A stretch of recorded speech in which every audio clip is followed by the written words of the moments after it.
Good evening, everyone, and thanks for joining us on another episode of Up in the Air. I'm Kelly in class, and joining me at the desk this week is Chris Landolfi. Chris, so this is your second episode of Up in the Air. How are you enjoying it so far? You know, I'm really enjoying it this season. Last season, I got to help out behind the scenes, but obviously this season I'm going to be in front of the camera. Gotta say, it just started, but I like in front of the camera a little bit more. And you know what? We're so excited to have you here. This week we have stories on tropical cyclones, farming, and also wildfires. And later we'll also take a stop by at the climate wall with Noah. We'll have all that and more, but first, here's Update in the Air.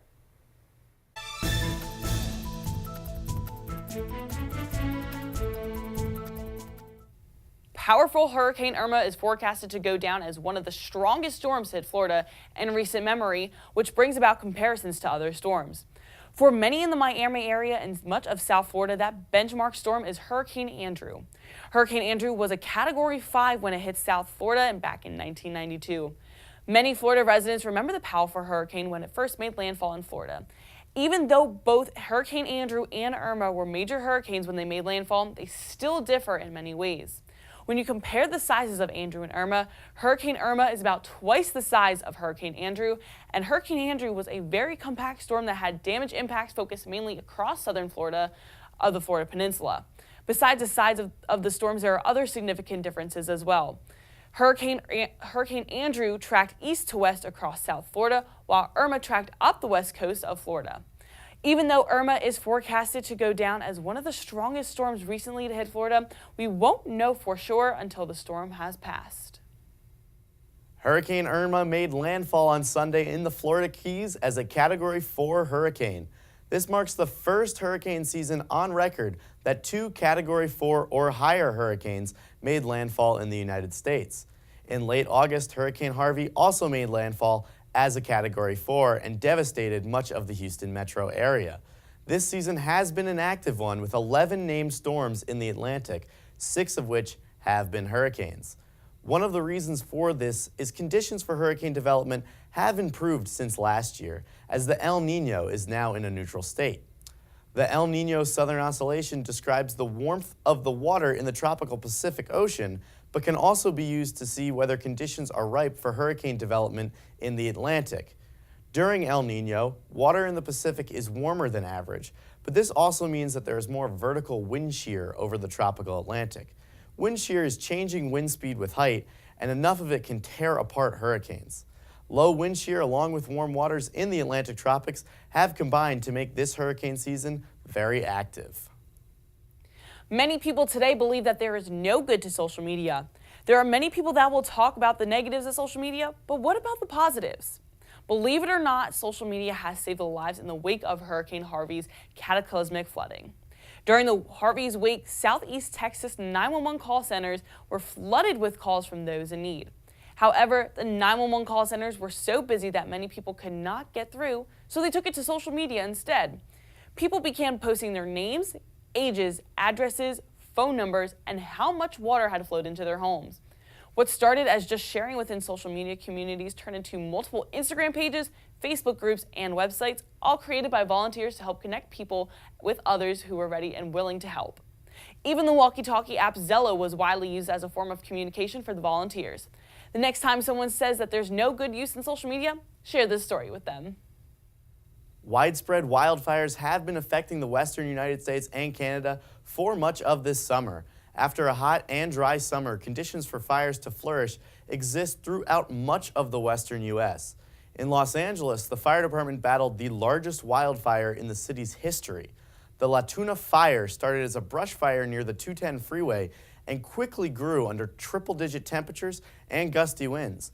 Although fires do a lot of damage to the areas that they are burning, the smoke released from these fires affect more people. A Georgia Tech study released in 2017 also found that wildfire smoke spews methanol, benzene, ozone, and other noxious chemicals. Thankfully, the fire department did have help in battling the blaze. Moisture from the remnants of Tropical Storm Lydia brought not only precipitation, but relief from the triple-digit temperatures. With this help from Lydia, firefighters were able to contain the fire with little damage to the city of Los Angeles. While the fire came within 200 feet of nearly 1,400 homes, Officials say only 5 homes were lost to the fire. The past couple of months have been very active in the tropics. Hurricane Harvey left southeast Texas underwater, and Hurricane Irma demolished the Caribbean islands and left parts of Florida damaged. Both parts of Texas and Florida were under mandatory evacuations, but if you were in their shoes, would you know what to bring? Establishing an emergency plan in case you need to leave home quickly can keep your family safe and take the strain off of coping with the aftermath of a natural disaster. A key way to prepare is to put together an emergency go bag for each of your family members in the event of a quick evacuation. Your bag should be able to get your family members through at least 72 hours once you reach a safer location. Some items you might include would be prescription medications, hygienic products, a first aid kit, water and non-perishable food, and even an emergency radio. A change of clothes is also very important, including socks and underwear, which most people often forget about. It is also helpful to copy, scan, and email important documents to yourself, from birth certificates to family photos. Being prepared with essentials before a major weather event like a hurricane or even a tropical storm is proven to be helpful when making an emergency kit well beforehand rather than last minute. The future of farming is already here. Well, not here actually. The future of farming is across the Atlantic in the Netherlands. The country is the globe's #2 exporter of food as measured by value, second only to the United States, which has 270 times the land. About 20 years ago, the Dutch made a commitment to sustainable farming with the idea of making twice as much food with half as many resources. They said goodbye to the more traditional Dutch farms and built greenhouses to line the countryside instead. Since 2000, farmers have reduced dependence on water for key crops by as much as 90%.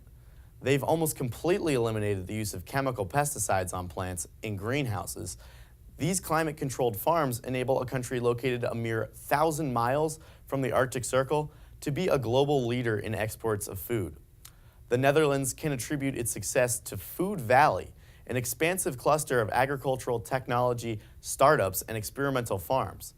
With the farming backed by science, the Dutch look to bring us all into the future of farming. By 2050, the Earth will be home to as many as 10 billion people.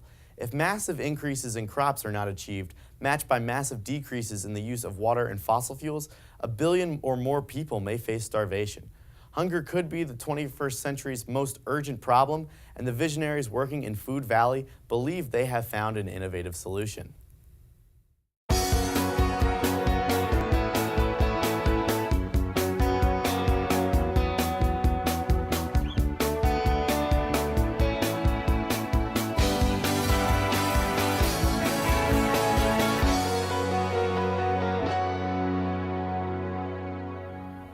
Welcome back to the show.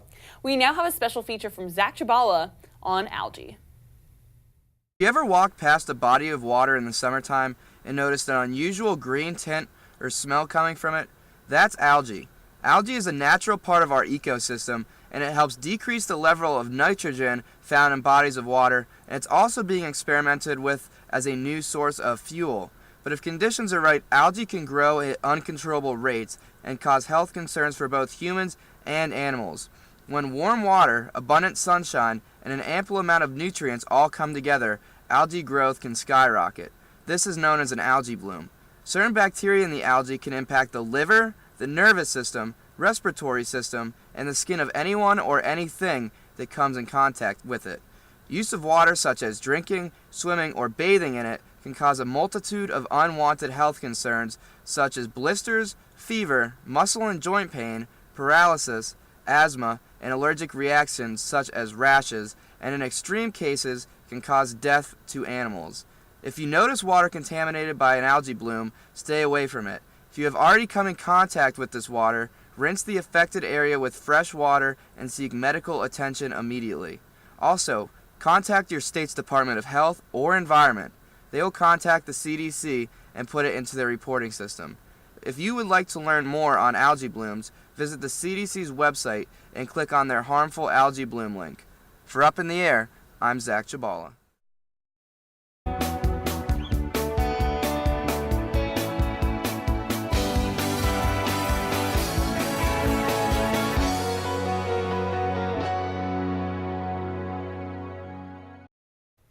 Welcome back to the show, everyone. So Chris, we had beautiful weather this past weekend. Did you get outside? I did get outside. Sunday, I actually played kickball, which is something I haven't really done since gym class in elementary school. So that was fun. And then right afterwards, you know where I'm always ending up, the creamery to get some Berkey Creamery ice cream. Yep, like you, I was also at the creamery this past weekend, and you really can't get any better than the ice cream here at Penn State. Absolutely not. Doesn't matter the season. Speaking of seasons, it didn't really feel like summer here in State College. Had more of a fall feel too this weekend. Now, Noah Berggren's here, and Noah, is that fall weather going to be sticking around? Yeah, Chris, it looks like those fall conditions are going to persist through the rest of this week, although one thing I can tell you is that there's no bad weather here in State College to enjoy some fresh Berkey Creamery ice cream. I'll start you off here at the climate wall with some statistics on this Thursday, September 14th. The average high temperature here in State College, 73 degrees, the average low, 54 with records dating back here, taken at the Walker Building to 1896. The average precipitation for the month of September, 1.68 inches of rain. And obviously we don't average any snow and ice during September because it is too warm for snow and ice. Looking forward to the temperature outlook over the next 8 to 14 days. We got a tale of two stories across the United States. In the western third of the country, we're projecting a trough in the atmosphere to develop, and that's going to cause below normal temperatures across areas shaded here in blue, especially in this darker area of blue. Now, zooming out across the eastern half of the United States, anywhere you see shaded here in orange and yellow, we're anticipating above normal temperatures from September 19th, through the 25th. The precipitation outlook over the same period sees that we're anticipating above normal conditions in terms of precipitation across the northern tier of the United States. Here locally, though, in the northeast and along the east coast, everywhere you see shaded here in yellow, we're anticipating below normal precipitation over the same period. The drought monitor, looking forward right now, we're not looking at any drought across the southeast United States. This is largely due in part to Hurricanes Harvey and Irma. Although up in the northern tier of the United States here, where you see shaded in orange and red, they're experiencing a moderate to severe drought in those areas. Though here locally across the Commonwealth of Pennsylvania, no drought ongoing though here in the confines of Pennsylvania. If you've got friends or family in New England, anywhere shaded in here in yellow or on coastal New England, experiencing some drought conditions, although all in all, not much in the way of drought to speak of here in the Northeast. And now here is your weekend forecast from the Penn State Campus Weather Service. Saturday, I've got the rain icon here and the word chance for shower chance. I don't want you to take that as it's going to be a washout. It will not rain the entire day Saturday. In fact, I think we'll have a mix of sunshine and clouds on Saturday. There could be a shower threat during the middle portion of the day. But the important thing is Saturday night, Penn State football kicks off against Georgia State at 7:30. The weather looks good for that. And Sunday, book a tea time, have some plans to enjoy it outside. It looks like a beautiful day Sunday with temperatures rising into the middle 70s. Chris and Kellyanne, are you guys going to be going to the game on Saturday? I mean, it really doesn't matter the weather to me. I'm going to go to a Penn State football game. I don't care. You will see me in the seats watching. Sounds like a plan to me. Thanks, Noah. All right, well, that's all the time that we have for this week's episode on Up in the Air. I'm Kellyanne Class. And I'm Chris Landolfi. Join us next week, Up in the Air.